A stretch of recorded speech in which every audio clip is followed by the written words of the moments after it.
Hey yo, what's up Arsenal fans everywhere in the world, buzzing after yesterday's 3-2 victory over Tottenham. Three things I learned from this match. I'm going to give them straight to you without further ado. First thing is, Nicolas Jover is going to be the hero of this season. Some of you ask, who's Nicolas Jover?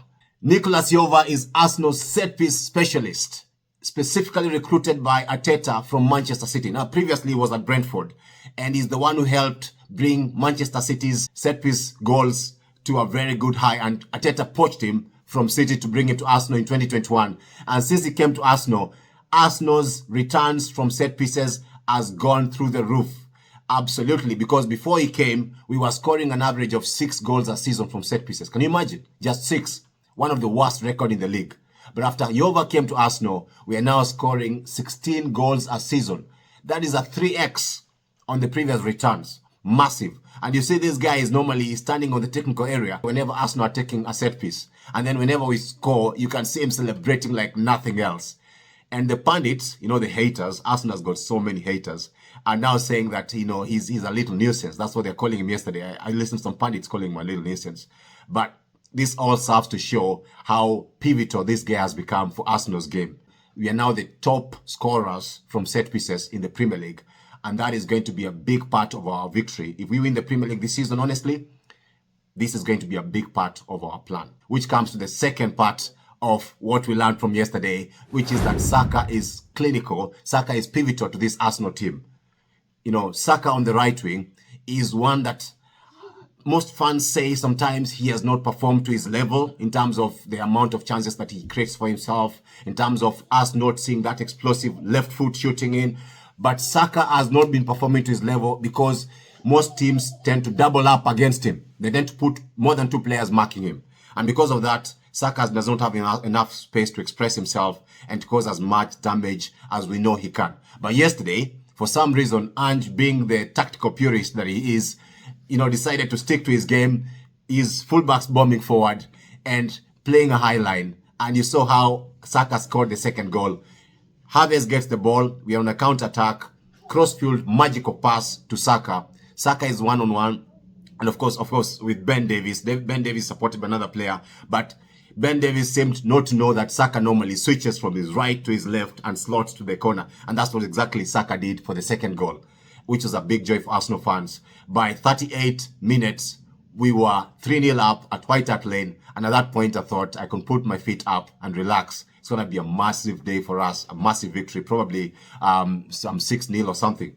But in the second half, we saw what Raya did. Now to the third thing that I learned from yesterday is that Havertz has sort of brought a conundrum into Arsenal's summer, because we were looking at the summer as an opportunity for Arsenal to get a proper goal scorer. But Havertz, who initially started in midfield and has now been playing as a false 9 for Arsenal, has actually brought some very good returns, scoring 9 goals in the last 11 Premier League matches. Now you cannot ignore this player anymore. And that begs the decision, and I want you to comment on the comments below. What kind of striker, what kind of player should Arsenal sign? My first take is that Arsenal critically need 2 kinds of players. We need a striker and we need a left-sided midfielder.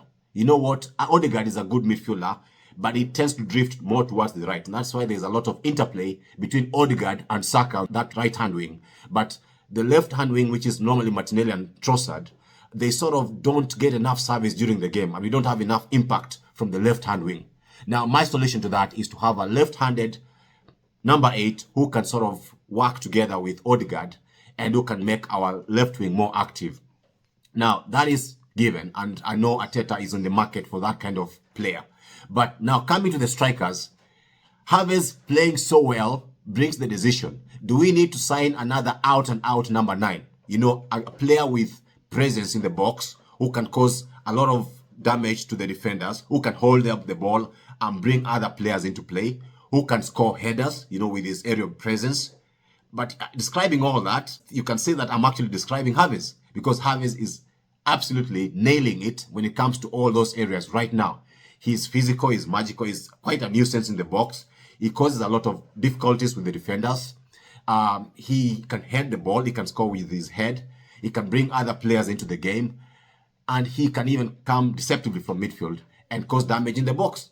So you ask yourself then, why are we trying to get another number 9 similar to Havertz, who we already have and who's doing all those things anyway? That's where I give my proposition as this. I think Arsenal should find another striker who is different from the mold of Havertz. And Alexander Isak from Newcastle fits the bill. You know, Alexander Isak is a player we were linked with 2 seasons ago in the January transfer window. We tried to get him, but I think he was costing a lot too much at that time. And Arsenal opted to keep their powder dry and went in the summer and signed Jesus. Jesus, of course, has come in. He's a good player.